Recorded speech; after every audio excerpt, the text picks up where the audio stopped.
Bapa di dalam surga, terpujilah namamu. Kami bersyukur untuk malam hari ini Tuhan. Kami bisa datang di tempat ini memenuhi panggilan ibadah kami kepada Allah yang hidup, memuji, menyembahmu, memuliakan namamu. Terima kasih Bapa yang maha baik. Terima kasih Tuhan Yesus, Engkaulah pusat pujian penyembahan kami. Engkau pusat ibadah dan pusat kehidupan kami. Kami bersyukur malam hari ini kami diberi kesempatan, kami juga diberi kesempatan yang sama untuk belajar kebenaran firman-Mu. Bapa yang baik, kami mohon kepadamu, biarlah Engkau Tuhan yang Maha Kudus itu menganugerahkan kepada kami pencerahan pikiran untuk bisa mengerti kebenaran firman-Mu. Roh-Mu yang suci melembutkan hati kami sehingga kami menangkap maksudnya dan kepada kami dikanugerahkan kekuatan untuk melakukan kebenaran firman yang kami mau pelajari bersama-sama. Bapa di surga, kunjungilah kami semua satu persatu tanpa terkecuali melalui Allah Roh Kudus-Mu. Engkau menolong hamba-Mu ini yang banyak kekurangan dan kelemahan, Tuhan tolonglah. Terima kasih Bapa yang baik, berbicaralah kepada kami karena kami perlu firman-Mu untuk mengoreksi hati kami, meluruskan jalan kami, meneguhkan iman kami dan menegur kami ketika kami mulai salah di hadapan Tuhan. Berbicaralah kepada kami tundukkan hati dan pikiran kami kepadamu Bapa yang baik. Di dalam nama Tuhan Yesus Kristus, penebus kami yang sejati, kami berdoa. Haleluya, amin. Silakan duduk Bapak Ibu yang dikasihi oleh Tuhan. Selamat malam, shalom. Mari kita akan belajar firman Tuhan malam ini bersama-sama. Bapak Ibu, sebenarnya ini khotbah lanjutan dari doa fajar beberapa minggu lalu Bapak Ibu. Oleh karena banyak di antara Bapak Ibu yang tidak hadir dalam doa fajar, saya usahakan nanti agak mengulang ringkas, lalu kemudian kita membahas teks yang kita mau renungkan malam hari ini bersama-sama. Kita buka Alkitab kita, Lukas pasal yang ke-8. Injil Lukas pasal 8 ayat 40 sampai dengan ayat yang ke-56. Nanti saya akan coba menerangkannya dari mulai pasal 8 ayat yang keempat Bapak Ibu. Karena itu satu pasal dan satu konteks supaya kita bisa memahami bagaimana flow, mengalirnya Lukas menceritakan kebenaran firman Tuhan yang baik ini. Lukas 8 ayat 40. Judul perikopnya, Yesus membangkitkan anak Yairus dan menyembuhkan seorang perempuan yang sakit pendarahan. Yang sudah dapat katakan amin. Ayat 40 Bapak Ibu saya akan membacanya, Bapak Ibu menyimak pembacaan ini bersama-sama. Ketika Yesus kembali, orang banyak menyambut dia sebab mereka semua menanti-nantikan dia. Maka datanglah seorang yang bernama Yairus. Ia adalah kepala rumah ibadat. Sambil tersungkur di depan kaki Yesus, ia memohon kepadanya supaya Yesus datang ke rumahnya. Karena anak perempuan yang satu-satunya yang berumur kira-kira 12 tahun hampir mati. Dalam perjalanan ke situ Yesus didesak-desak orang banyak. Adalah seorang perempuan yang sudah 12 tahun menderita pendarahan dan yang tidak berhasil disembuhkan oleh siapapun. Ia maju mendekati Yesus dari belakang dan menjamah jumbai jubahnya dan seketika itu juga berhentilah pendarahannya. Lalu kata Yesus, siapakah yang menjamah aku? Dan karena tidak ada yang mengakuinya, berkatalah Petrus, Guru, orang banyak mengerumuni dan mendesak engkau. Tetapi Yesus berkata, ada seorang yang menjamah aku, sebab aku merasa ada kuasa keluar dari diriku. Ketika perempuan itu melihat bahwa perbuatannya itu ketahuan, ia datang dengan gemetar, tersungkur di depannya, dan menceritakan kepada orang banyak apa sebabnya ia menjamah dia dan bahwa ia seketika itu juga menjadi sembuh. Maka katanya kepada perempuan itu, hai anakku, imanmu telah menyelamatkan engkau, pergilah dengan selamat. Ketika Yesus masih berbicara, datanglah seorang dari keluarga kepala rumah ibadat itu dan berkata, anakmu sudah mati, janganlah lagi engkau menyusah-nyusahkan guru. Tetapi Yesus mendengarnya dan berkata kepada Yairus, jangan takut, percaya saja dan anakmu akan selamat. Setibanya di rumah Yairus, Yesus tidak memperbolehkan seorang pun ikut masuk dengan dia kecuali Petrus, Yohanes, dan Yakobus dan ayah anak itu serta ibunya. Semua orang menangis dan meratapi anak itu. Akan tetapi Yesus berkata, jangan menangis. Ia tidak mati, tetapi tidur. Mereka menertawakan dia, karena mereka tahu bahwa anak itu telah mati. Lalu Yesus memegang tangan anak itu dan berseru, katanya, hai anak, bangunlah. Maka kembalilah roh anak itu dan seketika itu juga ia bangkit berdiri. Lalu Yesus menyuruh mereka memberi anak itu makan. Dan takjublah orang tua anak itu. Tetapi Yesus melarang mereka memberitahukan kepada siapapun juga apa yang terjadi itu. Yang diberkati adalah mereka yang membaca firman Allah, merenungkannya, menyimpan dalam hati serta melakukan kebenaran firman Tuhan dalam hidup mereka sehari-hari. Amin. Bapak Ibu yang dikasihi oleh Tuhan, kita mau belajar bagian ini bersama-sama. Bapak Ibu yang dikasihi oleh Tuhan ya. Nah, seperti yang saya katakan tadi, karena banyak di antara kita tidak hadir dalam khotbah saya dalam doa fajar karena ada hubungannya, ada baiknya saya coba dengan cepat, dengan ringkas menerangkan terlebih dahulu. Karena masih satu konteks. Dalam pasal 8 ayat yang keempat, kalau Bapak Ibu amati di sana dan pelajari nanti di rumah Bapak Ibu, Tuhan Yesus itu memberi perumpamaan tentang seorang penabur. Lalu Yesus berkata begini Bapak Ibu yang dikasihi oleh Tuhan, di dalam ayat yang ke-9, ayat yang ke-10, Lukas pasal 8 ayat yang ke-10, firman Allah berkata begini, lalu ia menjawab, kepadamu diberi karunia untuk mengetahui rahasia kerajaan Allah. Tetapi kepada orang-orang lain hal itu diberitakan dalam perumpamaan. Supaya sekalipun memandang mereka tidak melihat. Dan sekalipun mendengar mereka tidak mengerti. Perumpamaan tidak pernah digunakan Tuhan Yesus supaya mempermudah arti. Bukan. Kita pikir Yesus pakai perumpamaan supaya pendengarnya mudah mengerti. Bukan. Dia memakai perumpamaan supaya itu menjadi rahasia. Sehingga mereka mendengar tapi tidak mengerti. Melihat tapi tidak bisa memandang. Perumpamaan tidak mempermudah. Justru menyembunyikan sesuatu. Lalu Yesus cerita. Dalam ayat itu Bapak Ibu. Tentang perumpamaan penabur itu. 4 itu Bapak Ibu.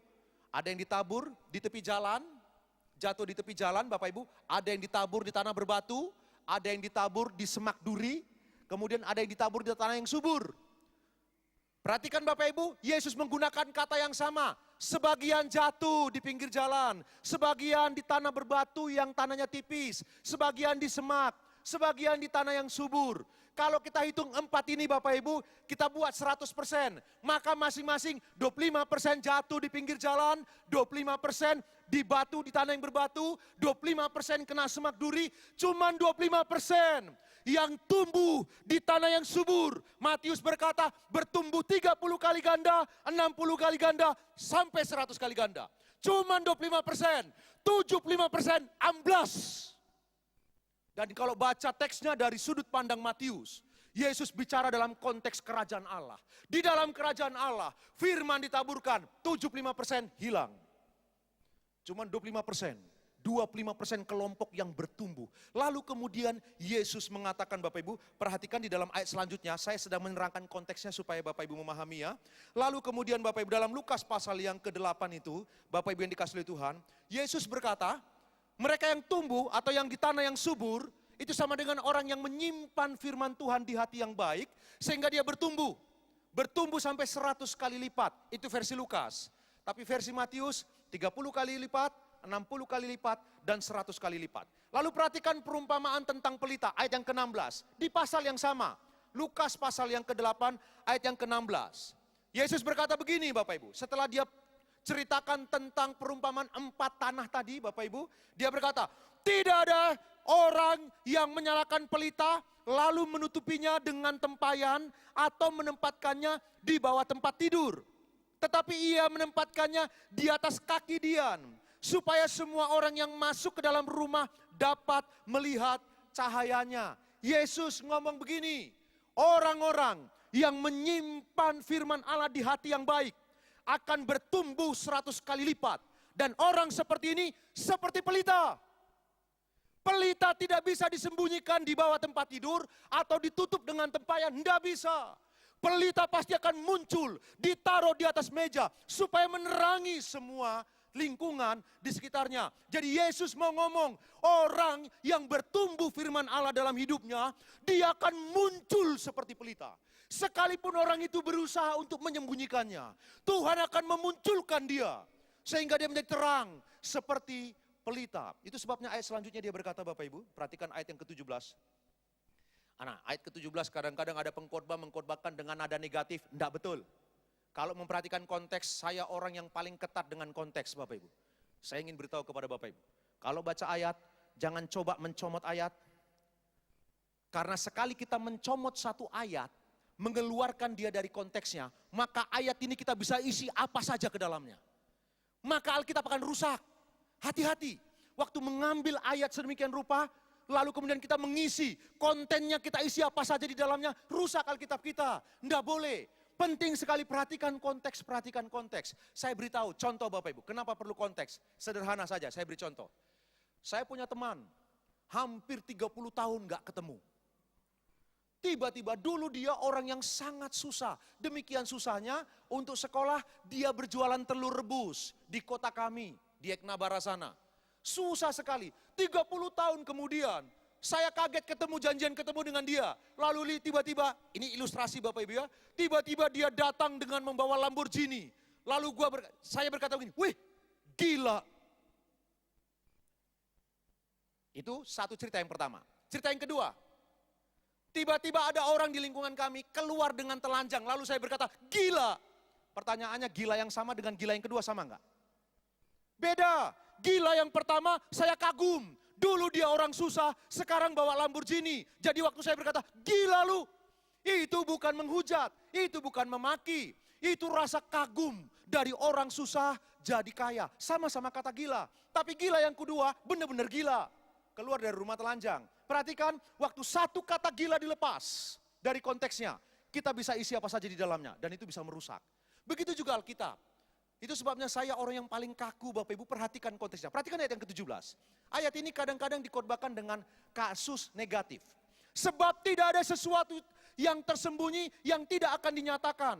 Dan tidak ada sesuatu yang rahasia yang tidak akan diketahui dan diumumkan. Seakan-akan ayat ini berkata begini, nanti dosa tersembunyi yang kamu lakukan di tempat-tempat tersembunyi, gosip-gosip tertentu, omongan-omongan kotor, kelakuan-kelakuan yang tidak baik, yang tersembunyi akan disingkapkan. Seakan-akan ngomong begitu. Tidak Bapak Ibu, tidak. Konteks ayat ini bicara sisi positif. Bukan, sebab tidak ada sesuatu yang tersembunyi yang tidak akan dinyatakan. Dan tidak ada sesuatu yang rahasia yang tidak akan diketahui dan diumumkan. Ini bukan tentang yang negatif begitu, bukan. Beberapa kali firman Allah menggunakan istilah begini Bapak Ibu. Saya beri satu contoh supaya Bapak Ibu bisa memahami. 1 Korintus 4 ayat yang kelima, coba perhatikan ayat itu. 1 Korintus 4 ayat yang kelima. Di dalam 1 Korintus 4 ayat yang kelima firman Allah berkata begini. Paulus berkata begini. Karena itu janganlah menghakimi sebelum waktunya. Yaitu sebelum Tuhan datang. Ia akan menerangi juga apa yang tersembunyi dalam kegelapan. Dan ia akan memperlihatkan apa yang direncanakan di dalam hati. Perhatikan ayat selanjutnya. Kata selanjutnya. Maka tiap-tiap orang akan menerima apa? Pujian dari Allah. Loh, kelihatannya nada di awal itu sepertinya negatif. Apa yang tersembunyi akan kelihatan, akan diterangi. Tapi Paulus langsung menutup, semua akan menerima pujian. Jadi ayat ini berkasus positif, berkasus sangat baik. Bapak Ibu yang dikasih Tuhan. Nah beberapa kali ayat firman Allah berkata begitu, nadanya sepertinya negatif. Tetapi sesungguhnya positif. Kita kembali kepada Lukas pasal yang ke-8 tadi Bapak Ibu, ayat yang ke-17. Jadi maksud teks itu adalah orang yang menyimpan firman di hati yang baik akan bertumbuh 100 kali lipat. Dan orang seperti ini akan diangkat oleh Tuhan seperti pelita. Akan dipakai untuk menjadi penerang. Dan orang yang seperti ini tidak bisa menyembunyikan dirinya. Apapun yang tersembunyi akan dimunculkan oleh Tuhan untuk kemuliaan Allah. Jadi itu berkasus positif Bapak Ibu ya. Nah, saya sengaja menerangkan ini. Ini pendahuluan khotbah saya. Karena ini semua masih satu konteks sampai ayat yang kita baca tadi. Bapak Ibu, perhatikan ayat yang kita baca tadi. Di dalam pasal 8 ayat yang ke-40. Firman Allah berkata demikian Bapak Ibu yang dikasihi oleh Tuhan. Masih ada hubungannya semua dari ayat-ayat sebelumnya. Ketika Yesus kembali, orang banyak menyambut dia sebab mereka semua menanti-nantikan dia. Kembali dari mana? Yesus habis bicara tentang tanah tadi, lalu kemudian murid-muridnya, ibunya bersama dengan saudara-saudaranya datang. Lalu kemudian muridnya berkata, "Guru, ibumu datang dan saudara-saudaramu." Lalu Yesus berkata, "Siapa ibuku? Siapa saudaraku? Ibuku adalah yang melakukan kebenaran firman Allah. Saudaraku adalah yang menyimpan firman Allah dan melakukannya." Yesus di situ juga tidak berstatus negatif. Bukan mau menolak Maria, bukan. Tetapi konteks memberitahu, Yesus mau ngomong, siapapun yang melakukan kebenaran firman Allah, dia juga ibuku. Jadi ibunya diperluas, bukan hanya Maria, tapi siapapun perempuan yang melakukan tuntutan firman Allah, dia adalah ibunya Kristus. Lalu siapapun saudara-saudara laki-laki yang melakukan firman Allah, itu pun adalah saudara Kristus. Jadi Yesus memperluas persaudaraannya, memperluas siapa saja akan menjadi ibunya waktu itu, Bapak Ibu yang dikasihi oleh Tuhan, yang melakukan kebenaran firman Allah. Setelah itu Bapak Ibu, lalu kemudian Yesus pergi menyeberang danau untuk bertemu satu orang gila di Gadara sana. Lalu Yesus menyembuhkan orang gila. Tapi setan itu Bapak Ibu, legion yang ada pada orang gila itu enggak terima Yesus mau ke sana. Itu sebabnya waktu Yesus menyeberang danau, dibuatnya tsunami, dibuatnya badai. Karena setan tidak mau orang itu yang di Gadara itu Bapak Ibu, legion itu dilepaskan. Dan Yesus tahu, Yesus tetap berangkat. Lalu kemudian menyeberangi danau itu, ketemu orang gila, kemudian disembuhkan. Karena dia diusir dari Gadara, dia kembali ke tempat awal tadi. Itu ayat yang kita baca tadi Bapak Ibu. Ketika Yesus kembali, orang banyak menyambut dia, sebab mereka semua menanti-nantikan dia. Maka datanglah seorang yang bernama Yairus. Ia adalah kepala rumah ibadat, sambil tersungkur di depan kaki Yesus. Ia memohon kepadanya supaya Yesus datang ke rumahnya. Bapak Ibu, ini cerita menarik. Jadi tadi semua adalah pendahuluan, sekarang kita masuk kepada teks. Kelanjutan dari khotbah doa fajar itu. Perhatikan ini Bapak Ibu. Dalam cerita ini, setelah Yesus kembali dari Gerasa itu atau Gadara, Gerasa itu sama Bapak Ibu. Kembali, orang banyak berbondong-bondong, lalu Yairus punya anak perempuan. Perhatikan cerita ini, Lukas ingin menyindir. Waktu bicara orang gila yang dirasuki legion, Lukas sudah menyindir. Sekarang dia sindir lagi orang Israel. Dia berkata, Yairus punya anak, umurnya 12 tahun. Lalu kemudian perempuan itu sakit pendarahan selama 12 tahun. Israel langsung tahu apa maksudnya. 12 itu 12 suku bangsa Israel. Jadi Lukas mau menyindir. Lukas mau mengkritik. Orang Israel itu sekarat. Seperti anak Yairus mati, seperti perempuan pendarahan, sekarat. Jadi Lukas dengan permainan cantiknya sebagai seorang sejarawan Bapak Ibu, dia menulisnya untuk menyindir Bapak Ibu. Jadi perhatikan ya, anak Yairus 12 tahun hampir mati. Lalu kemudian perempuan ini mengalami pendarahan selama 12 tahun. Habis hartanya untuk berobat, tidak sembuh juga. Lalu perhatikan cerita ini. Waktu Yesus datang, Yairus langsung tersungkur. Bapak Ibu, dia tersungkur di hadapan Tuhan Yesus Kristus, memohon supaya datang ke rumahnya karena anak perempuan satu-satunya hampir mati. Lalu Yesus setuju. Perhatikan cerita itu Bapak Ibu. Waktu Yesus setuju, Yesus berangkat. Begitu berangkat ke rumah Yairus, orang banyak berbondong-bondong. Nah ini pesan penting yang Bapak Ibu perlu renungkan bersama-sama dengan saya. Waktu Yesus menuju rumah Yairus, tiba-tiba diinterupsi. Cerita itu memberitahu kita, Lukas mencatat detail. Dalam kerumunan orang banyak yang berdesak-desakan, tiba-tiba muncul perempuan yang sakit pendarahan 12 tahun. Anak Yairus sedang kritis, sebentar lagi mati. Lalu orang ini datang menghadang. Peristiwa seperti terjadi interupsi Bapak Ibu. Dan kalau perhatikan Bapak Ibu, ayat selanjutnya firman Allah berkata demikian. Di dalam ayat yang ke-40, di dalam ayat yang ke-49, perhatikan Bapak Ibu yang dikasihi Tuhan. Ketika Yesus masih berbicara, datanglah seorang dari keluarga kepala rumah ibadat itu dan berkata, anakmu sudah mati, jangan lagi engkau menyusah-nyusahkan guru. Perhatikan cerita ini. Yairus sudah berhasil mengundang Kristus untuk datang ke rumahnya. Karena anaknya sedang kritis hampir mati. Di tengah perjalanan, Oleh karena seorang ibu yang sakit pendarahan, terpaksa terkendala.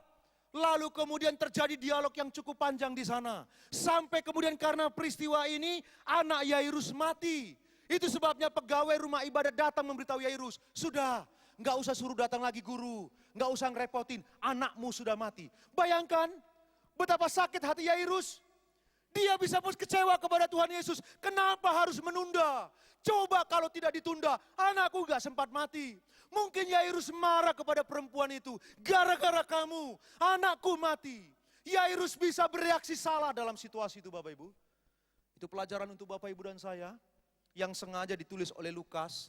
Supaya kita merenungkan bagian ini baik-baik. Kadang-kadang dalam hidup ini Bapak Ibu. Dalam pengiringan kita kepada Tuhan Yesus. Kita berdoa sungguh-sungguh. Kita tersungkur kepada Tuhan, ada sesuatu yang sangat urgent, ada sesuatu yang sangat mendesak, supaya Tuhan tolong kita.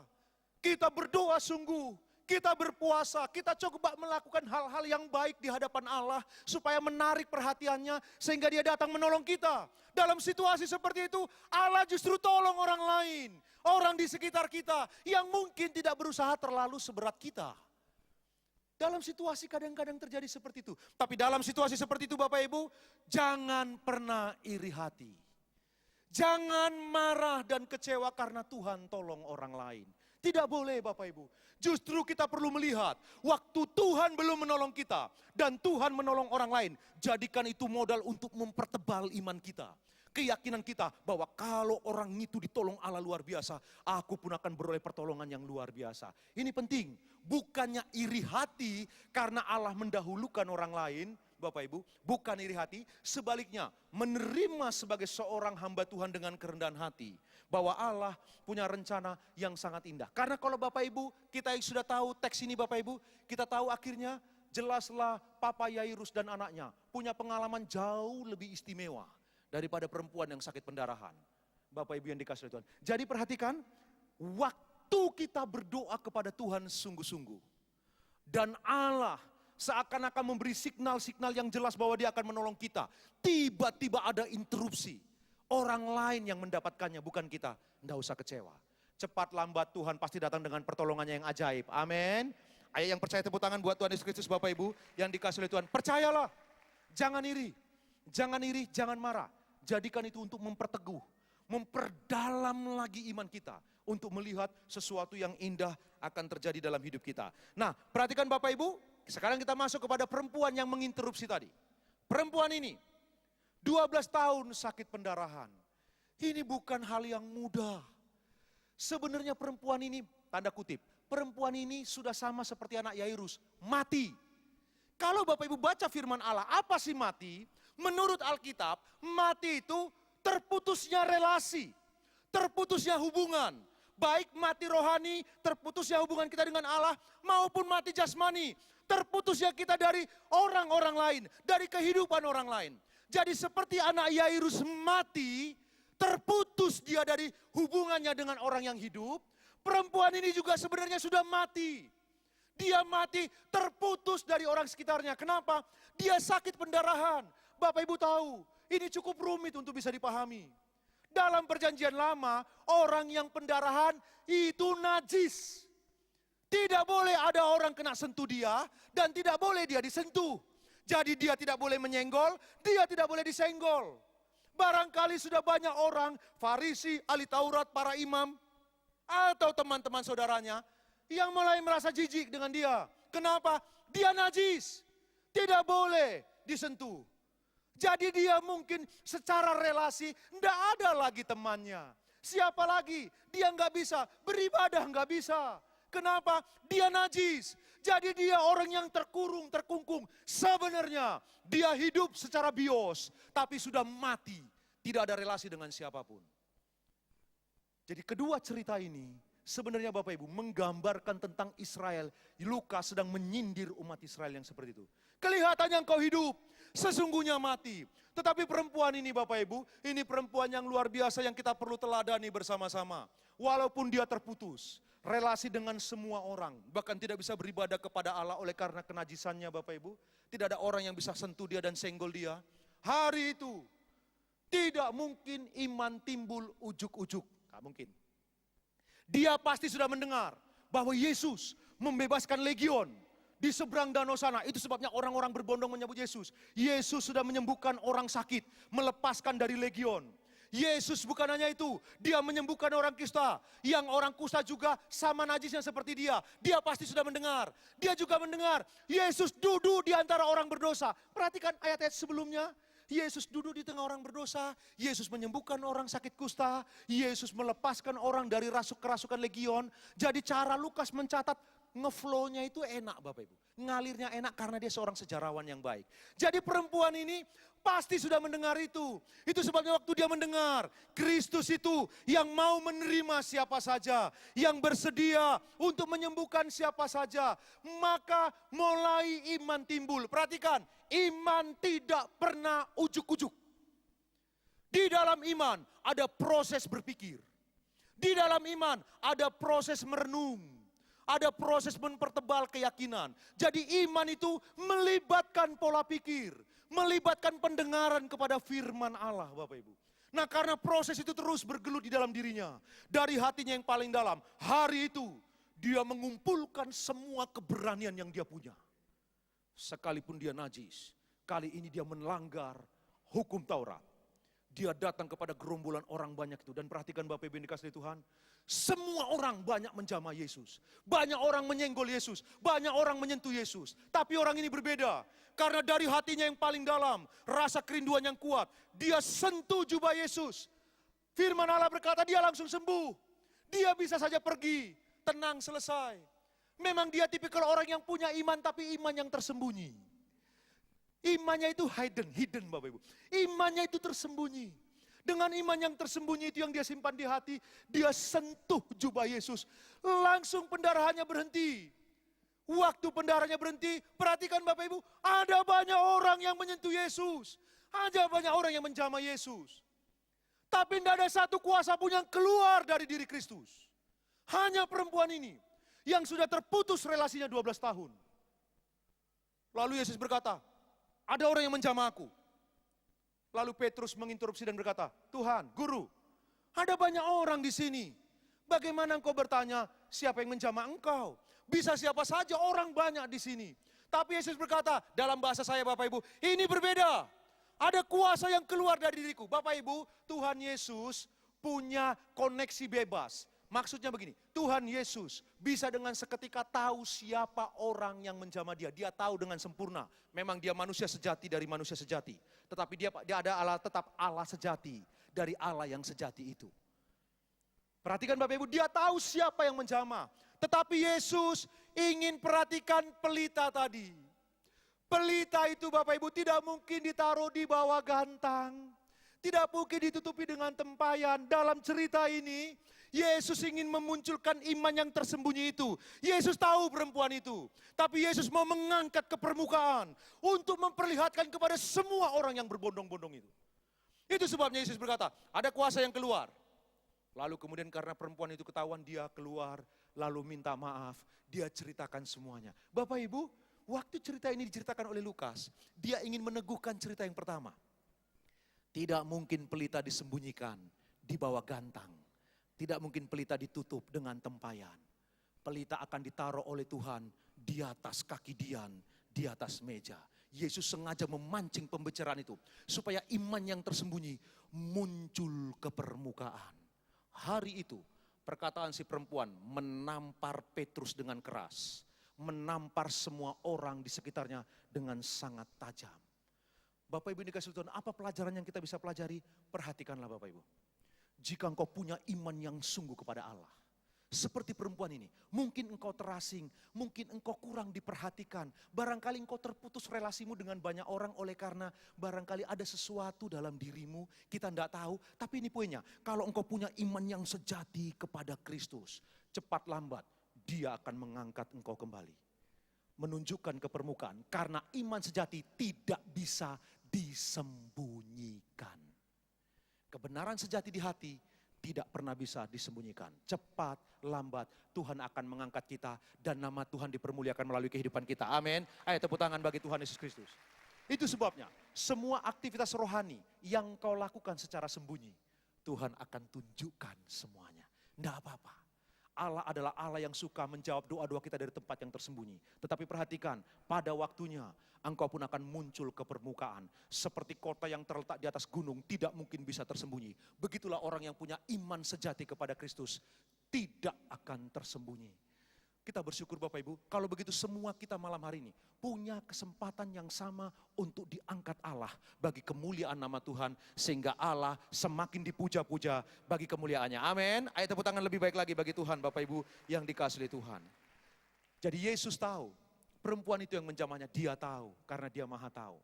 Tetapi karena Lukas ingin menyampaikan pesan sebelumnya, Yesus sengaja memancing supaya perempuan itu menunjukkan dirinya. Waktu dia bersentuhan dengan jubah Kristus, hari itu dia punya relasi dengan Tuhan. Bukan hanya itu, hari itu dia mengalami kesembuhan sehingga dia punya relasi dengan sesama kembali. Bapak Ibu, kehidupannya mengalami pemulihan yang luar biasa. Hanya karena apa? Punya iman yang tersembunyi, bahkan gak berani menunjukkan, tapi belajar bertindak sekecil apapun. Tuhan mengangkat dia luar biasa. Sampai hari ini, wanita ini menjadi cerita yang menjadi berkat bagi kita semua. Selanjutnya Bapak Ibu, kita lanjutkan. Di dalam kebenaran firman Tuhan ini Lukas menceritakan selanjutnya. Bapak Ibu, setibanya di rumah Yairus, Yesus tidak memperbolehkan seorang pun ikut masuk dengan dia, kecuali Petrus, Yohanes, dan Yakobus, dan ayah anak itu serta ibunya. Semua orang menangis dan meratapi anak itu. Akan tetapi Yesus berkata, jangan menangis. Ia tidak mati tetapi tidur. Mereka menetapkan dia karena mereka tahu bahwa anak itu telah mati. Lalu Yesus memegang tangan anak itu dan berseru katanya, hai anak, bangunlah. Perhatikan ini Bapak Ibu, tadi perempuan yang beriman tersembunyi memegang jubah Yesus. Perhatikan, yang najis bersentuhan dengan Kristus, bukan Kristus menjadi najis, malah yang najis jadi sembuh. Orang Yahudi percaya kalau kita bersentuhan dengan orang najis, kita jadi najis. Tapi waktu perempuan ini menyentuh Yesus, bukan Yesus yang jadi najis, tapi perempuan itu yang sembuh. Jadi kalau cerita pertama, si perempuan yang menjamah Yesus, cerita kedua berbeda. Orang mati itu najis. Tidak boleh orang Israel bersentuhan dengan mayat. Karena orang mati itu najis. Jadi kalau perempuan itu menjamah Yesus, kali ini Yesus menjamah anak perempuan Yairus. Perhatikan, waktu yang najis menyentuh Kristus, Yesus nggak jadi najis, justru yang najis sembuh. Sekarang, waktu Kristus menyentuh yang najis bangkit dari kematian. Perhatikan menariknya cerita ini Bapak Ibu yang dikasih oleh Tuhan. Mau berkata apa sebenarnya Bapak Ibu? Firman Allah ini sekali lagi mau menyindir umat Israel. Kenajisan bukan apa yang kita sentuh. Kenajisan bukan tentang apa yang kita makan. Kenajisan dimulai dari dalam sini yang gak beres. Buktinya Kristus tidak tersentuh oleh kenajisan apapun. Karena yang di dalam ini indah. Justru Bapak Ibu, semua yang najis bersentuhan dengan Kristus malah mengalami kesembuhan. Yesus menyentuh yang najis pun, yang najis malah bangkit. Jadi Bapak Ibu, ini pelajaran yang sangat baik. Yang najis itu bukan apa yang kita makan, bukan apa yang kita sentuh. Tapi apa yang keluar dari dalam. Yesus yang mengatakannya. Karena itu Bapak Ibu, kita merenungkan bagian ini bersama-sama Bapak Ibu ya. Perhatikanlah, mari kita belajar bersama-sama. Saya ingin Bapak Ibu merenungkan bagian ini bersama-sama. Kadang-kadang kita terlalu mudah untuk menghakimi dengan berkata najis dan lain sebagainya. Bicara tentang makanan Bapak Ibu, kita nggak sempat untuk menerangkannya lebih lanjut Bapak Ibu. Tapi poin yang sangat penting yang mau diberitahu oleh Lukas dan kepada kita semua Bapak Ibu. Yang najis bertemu dengan Kristus sembuh. Yang najis disentuh oleh Kristus malah bangkit. Bagi Kristus tidak ada satu kuasa yang bisa merusak dirinya. Tidak ada satu apapun yang bisa menggocoh dan mengusik dia. Bapak Ibu, dia tetap kudus, dia maha suci. Bahkan yang tersentuh dengan dia justru mengalami pemulihan. Tetapi yang paling penting dari poin ini Bapak Ibu, bagian yang terakhir dari teks ini adalah begini. Perhatikan kedua orang ini. Ini yang kita perlu renungkan malam hari ini bersama-sama. Untuk Yairus, begitu dia punya pergumulan karena anaknya satu-satunya yang perempuan itu mati, dia datang kepada Kristus. Cara dia datang berbeda dengan perempuan yang sakit pendarahan 12 tahun. Cara Yairus datang, dia tersungkur, dia bersujud, memohon kepada Kristus. Ini tipikal orang yang pertama. Apa itu? Orang yang menyembah Allah dengan mengakui transendensi Allah. Bahwa Allah itu berbeda, Allah maha agung luar biasa. Karena Allah maha suci, kita perlu menghampiri dengan keteduhan hati, dengan kesungguhan dan rasa hormat yang dalam. Jadi dia menjamah Allah dengan transendensi Allah. Orang seperti ini mengalami pertolongan dari Tuhan. Tapi orang kedua berbeda lagi. Orang kedua menjamah Allah tidak dengan transendensi, tidak dengan gaya tersungkur, tidak. Tetapi dia dengan iman yang dari dalam, Bapak Ibu, kemudian menjamah Tuhan Yesus. Dan dia pun ditolong. Kalau begitu, ada dua tipikal manusia di muka bumi ini. Kalau begitu, ada dua tipikal aliran gereja di dunia ini yang sama-sama dicintai Tuhan. Ada tipikal yang pertama yang menekankan kedaulatan Allah, kebesaran dan keagungan Allah. Dan mereka merendahkan diri sungguh-sungguh. Berdoa kepada Tuhan, mohon pertolongan Tuhan. Ada tipikal yang kedua, agak sedikit rock and roll. Seperti aliran kita karismatik, agak sedikit rock and roll barangkali. Agak sedikit tanda kutip, agak sedikit koboi. Bermodalkan iman, keyakinan langsung datang kepada Tuhan. Yang model begini pun ditolong oleh Tuhan. Di manakah posisimu? Model pertama atau model kedua? Kita sama-sama ditolong oleh Tuhan. Amin Bapak Ibu. Ayo beri tepuk tangan buat Tuhan Yesus Kristus. Ini bagian penting Bapak Ibu. Karena cara orang mendekat kepada Allah berbeda-beda. Berbeda-beda sekali. Ada orang mendekati Allah dengan cara pujian penyembahan yang dalam kepada Tuhan. Ada orang yang coba mendekati Allah dengan apa? Suka membaca firman yang dalam-dalam. Beberapa orang suka mendekati Allah dengan apa? Puisi-puisi yang mereka tulis. Syair-syair yang mereka gubah. Beberapa orang lagi mendekati Allah dengan bekerja keras, bekerja keras. Kita punya tipikal spiritualitas masing-masing. Ada tipe-tipe spiritualitas, ada 7 tipe spiritualitas Bapak Ibu. Nah, cara kita mendekati masing-masing kepada Allah mungkin berbeda-beda. Tetapi pada akhirnya Allah menolong kita dan menjawab kita semua. Amin. Ayo beri tepuk tangan buat Tuhan Yesus Kristus Bapak Ibu yang dikasihi oleh Tuhan. Lukas ingin menekankan, mau tipikal yang pertama, seperti Jairus yang langsung tersungkur, memandang hormat kepada transendensi Allah. Atau langsung seperti perempuan yang karena imannya langsung menjamah. Kedua-duanya sama-sama ditolong Tuhan. Anak Tuhan, mari temukan di mana tipe spiritualitasmu. Lakukan dengan yakin, dengan kesungguhan. Kalau engkau tipikal orang yang pertama, lakukan dengan sungguh-sungguh. Kalau engkau tipikal orang yang kedua, lakukan juga dengan sungguh-sungguh. Bapak Ibu yang dikasihi Tuhan. Lalu kemudian ayat itu berkata, maka kembalilah roh anak itu dan seketika itu juga ia bangkit berdiri. Lalu Yesus menyuruh mereka memberi anak itu makan. Dan takjublah orang tua anak itu.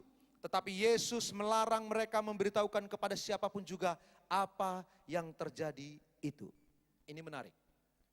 Waktu Yesus menyembuhkan orang gila yang dirasuk legion, Yesus memerintahkan orang itu pergi beritahu kepada penduduk kampung. Bapak Ibu yang dikasihi Tuhan. Jadi si penjaga babi-babi, Bapak Ibu, pergi ke kampung-kampung untuk memberitahu bahwa babinya mati karena Yesus menyembuhkan orang yang kerasukan setan legion itu masuk ke babi-babi. Orang pertama memberitakan kabar buruk. Orang kedua, orang gila yang sembuh itu, dia datang ke kota yang sama memberitakan kabar yang baik. Tetapi waktu anak Yairus dibagikan, Yesus menolak untuk diberitahu. Jangan beritahu. Kalau Bapak Ibu perhatikan sungguh-sungguh, setiap kali peristiwa orang mati dibangkitkan, Yesus seringkali berkata begini, jangan beritahu. Tapi kalau orang kusta disembuhkan, pergi ke imam, beritahukan dirimu. Jadi ada cerita Bapak Ibu, di mana tidak boleh diberitahu, ada waktunya boleh diberitahu. Kenapa begitu Bapak Ibu? Karena Yesus belum waktunya untuk memberitakan tentang kematiannya. Bahwa dia pun akan bangkit dari kematian sebagai buah sulung. Itu sebabnya Bapak Ibu, kemesiasannya ditandai dengan kebangkitannya dari kematian itu Bapak Ibu, dihadang sebentar, ditunda dulu, dia dengan sengaja melarang orang untuk menceritakan peristiwa-peristiwa kematian yang dibangkitkan karena belum waktunya. Dan dalam konteks ayat ini, orang-orang yang menertawakan Kristus tidak pantas untuk diceritakan tentang keajaiban yang luar biasa. Aneh ini orang-orang Bapak Ibu, mereka menangis anak Yairus mati. Begitu Yesus bilang, dia nggak mati, tapi tidur. Mereka langsung tertawa. Bayangkan dari nangis ke ketawa. Ini orang-orang aneh. Ini orang-orang profesional yang dipanggil di acara perkabungan, suruh nangis dan dibayar. Itu sebabnya dia nangis. Begitu Yesus ngomong, dia nggak mati, dia tidur. Mereka langsung ketawa, hehehe, guyon kamu. Kalau anggota keluarga yang ditinggalkan orang yang dikasih, kalau nangis pasti sungguh nangis. Nggak mungkin begitu nangis langsung ketawa, nangis lagi ketawa, itu gila Bapak Ibu. Cepat dibawa ke rumah sakit. Apa yang saya mau seberangkan Bapak Ibu, bagian terakhir dari teks ini. Setelah mujizat dilakukan Kristus dengan membangkitkan anak Yairus. Orang-orang itu yang dibawa cuma 3 muridnya bersama dengan orang tua si anak, papa dan mamanya. Dan diberi pesan, jangan beritahu kepada siapa-siapa. Perhatikan ini anak-anak Tuhan. Kita harus menjadi orang yang seperti itu.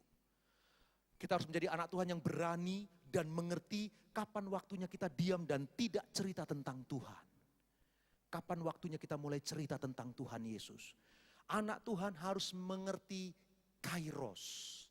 Harus mengerti timing. Enggak boleh sembarangan saja. Beritakan Injil pun membutuhkan hikmat dan ketepatan waktu Tuhan. Memberitakan Injil adalah sesuatu yang mulia. Tetapi kalau ketepatan waktunya tidak tepat, itu merusak kekristenan. Karena itu kita sebagai anak-anak Tuhan perlu memperhatikan baik-baik. Bersaksi pun demikian.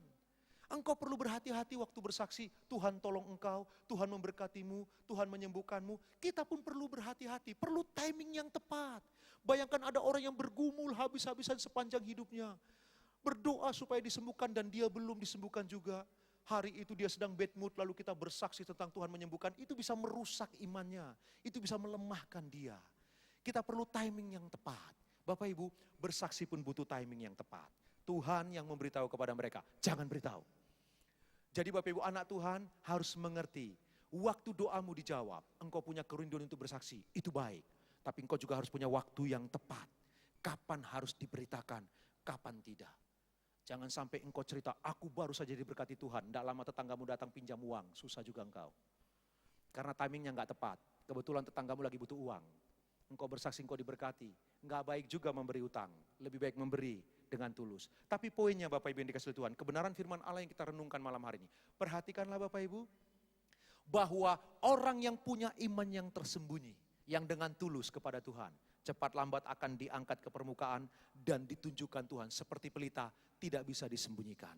Yang kedua, perhatikanlah ini baik-baik Bapak Ibu yang dikasihi Tuhan. Bagaimanapun pola kita mendekati Allah, percayalah semua kita ditolong oleh Tuhan dan dijawab oleh Tuhan. Dan dengarkan ini, di dalam bersaksi kita perlu timing dari Tuhan. Enggak boleh sembarangan. Dibutuhkan hikmat dari Allah. Supaya dengan demikian kesaksian kita mendatangkan kemuliaan bagi nama Allah. Amin. Yang percaya tepuk tangan buat Tuhan Yesus Kristus Bapak Ibu yang dikasihi Tuhan. Tuhan Yesus memberkati Bapak Ibu dan saya. Kita bangkit berdiri bersama-sama. Kita naikkan pujian Bapak Ibu. Malam hari ini Bapak Ibu yang dicintai oleh Tuhan Yesus Kristus. Biarlah kita kategori orang 25% yang keempat. Di mana menyimpan firman Allah di hati yang baik bertumbuh 100 kali lipat. Orang yang seperti itu akan dibuat Tuhan seperti pelita. Tidak mungkin disembunyikan. Cepat lambat dia akan muncul ke permukaan menjadi terang bagi banyak orang. Dan orang yang seperti ini, kepada mereka Allah tidak menyembunyikan sesuatu. Kita belajar malam hari ini dari anak Yairus dan perempuan yang pendarahan 12 tahun. Bapak Ibu, mari kita merenungkan bagian ini bersama-sama malam hari ini. Kita naikkan pujian kepada Tuhan. Ku yakin akan firman-Mu Tuhan, kuasa-Mu tak pernah berubah. Selama matahari masih bersinar, ku tahu mujizat-Mu tetap ada. Pegang teguh janji-Mu Tuhan, meski tak ada alasan untuk berharap. Selama bumi ini masih berputar, ku tahu mujizat-Mu tetap ada. Yesus, Yesus, ku percaya. mujizat ada di tempat ini. Ku disembuhkan, ku dipulihkan, Yesus ku percaya. Yesus, Yesus ku percaya. Mujizat ada di tempat ini. Ku disembuhkan, ku dipulihkan, Yesus ku percaya. Sekali lagi kita naikkan pujian ini dari awal. Akan firman-Mu Tuhan, kuasa-Mu tak pernah berubah. Selama matahari masih bersinar, ku tahu mujizat-Mu tetap ada. Ku pegang teguh janji-Mu Tuhan, meski tak ada alasan untuk berharap. Selama bumi ini masih berputar, ku tahu mujizat-Mu tetap ada. Yesus, Yesus ku percaya. Mujizat ada di tempat ini. Ku disembuhkan, ku dipulihkan, Yesus ku percaya. Yesus, Yesus ku percaya. Mujizat ada di tempat ini. Ku disembuhkan, ku dipulihkan, Yesus ku percaya.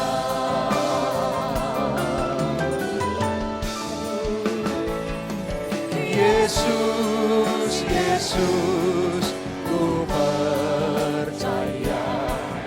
Mujizat ada di tempat ini. Ku disembuhkan, ku dipulihkan, Yesus ku percaya. Sekali lagi Yesus, Yesus ku percaya. Haleluya. Yesus, Yesus ku percaya. Mujizat ada di tempat ini. Ku disembuhkan, ku dipulihkan, Yesus ku percaya. Ku disembuhkan, ku dipulihkan, Yesus ku percaya.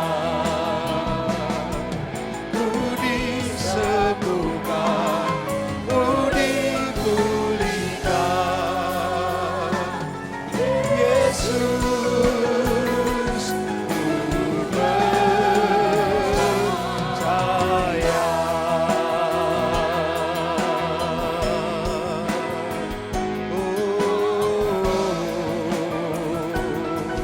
Haleluya, haleluya.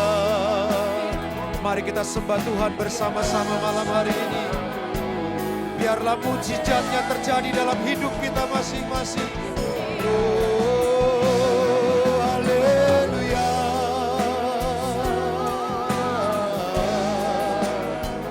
Oh,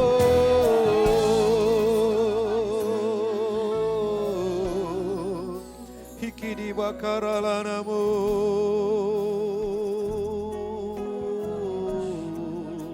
Sikiri bakara nama lama lama lama lama lama. Sikiri bakara namo. Haleluya. Haleluya. Sikiri bakara nama lama lama lama ya siakada bakara nama lama. Sikiri didi bakara nama lama ya siakada bakara namo. Mari kita sembah lebih baik lagi Bapak Ibu yang dikasih oleh Tuhan. Sembahlah Tuhan yang maha baik itu, yang senang melakukan mujizat, yang senang mendengar pujian penyembahan kita, yang kesenangannya menjawab doa-doa kita. Sikidi bakirala namo, haleluya, haleluya.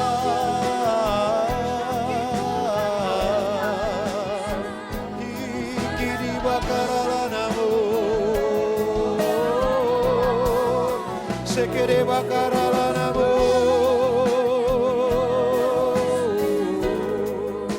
Hikiri bakirala nayase. Sikiri bakarala nama lama lama ya siakada bakarala nama lama lama ya siakada bakarala nama. Sikiri dede bakarala nama lama lama lama ya siakada bakarala nama. Haleluya, haleluya, haleluya. Bapak Ibu saudara-saudaraku yang dikasihi oleh Tuhan Yesus Kristus. Malam ini kita dengar firman Tuhan Bapak Ibu. Biarlah kita yang percaya Yesus sebagai Tuhan dan Juru Selamat, memiliki iman yang murni yang sejati seperti perempuan yang sakit pendarahan itu. Imannya yang menarik kuasa Kristus, yang najis bertemu dengan yang ilahi mengalami kesembuhan yang luar biasa.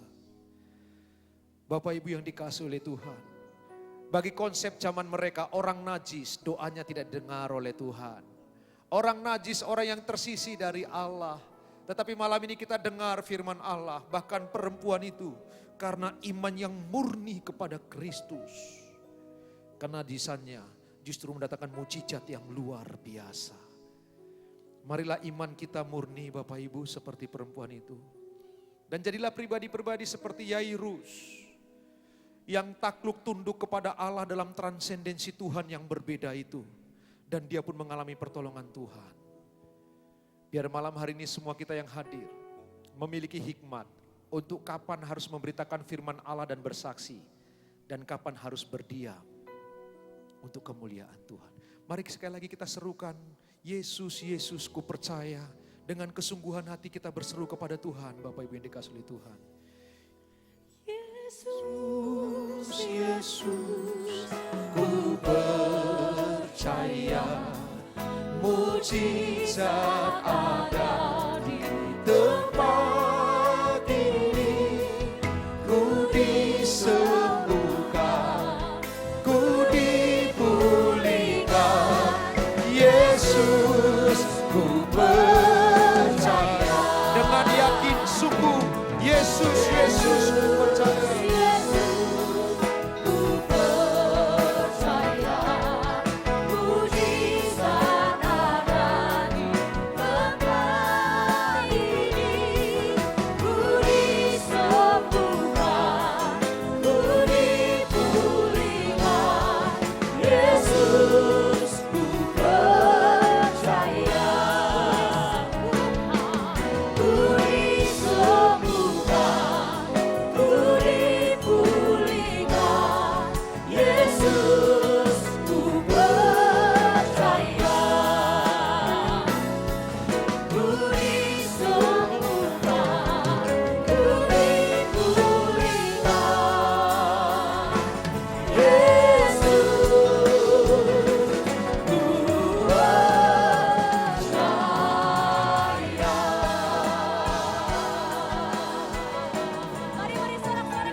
Terpujilah namamu Bapa di dalam surga. Kami dedikasikan seluruh rangkaian ibadah kami untuk hormat kemuliaan bagi nama Tuhan. Engkaulah yang memberkati seluruh umat-Mu Tuhan. Bapak Ibu yang dikasihi oleh Tuhan Yesus Kristus, mari kita buka kedua belah tangan kita bersama-sama. Tengadakanlah wajah-Mu ke surga, jangan seorang pun tertunduk kalah. Ingatlah di hatimu ada Tuhan. Itu berarti di tanganmu ada kuasa Allah yang maha tinggi menyertai. Sikidi bakarala namaya siakada bakarala namu. Hikidi dibakarala nama sikidi baku dibakarala nama siakada bakarala namu. Bapak, Ibu, saudara-saudaraku yang dikasihi dan dicintai oleh Tuhan Yesus Kristus. Malam hari ini engkau sudah mendengar kebenaran firman Allah. Pulanglah, renungkanlah firman Allah, serta lakukanlah. Maka terimalah berkat damai sejahtera yang datangnya dari Allah Bapa di surga. Kekuatan, pertolongan, perlindungan, kesehatan, umur panjang dari Tuhan Yesus Kristus yang ajaib. Serta sukacita yang melampaui segala akal. Yang datangnya dari Allah Roh Kudus memenuhi kehidupanmu. Diberkatilah waktu engkau keluar. Diberkatilah waktu engkau masuk. Diberkatilah pekerjaan dan pelayananmu. Diberkatilah anak cucumu yang dikerjakan oleh kedua belah tanganmu. Dijadikan Tuhan Yesus berhasil. Karena Tuhan ada di pihakmu. Diberkatilah rahim dan buah kandunganmu. Semua berkat ini engkau peroleh karena Allah ada di pihakmu. Terimalah berkat ini di dalam nama Bapa, Putra dan Roh Kudus, dalam nama Tuhan Yesus Kristus. Yang percaya dengan iman beroleh berkat bersama berkata, Amin.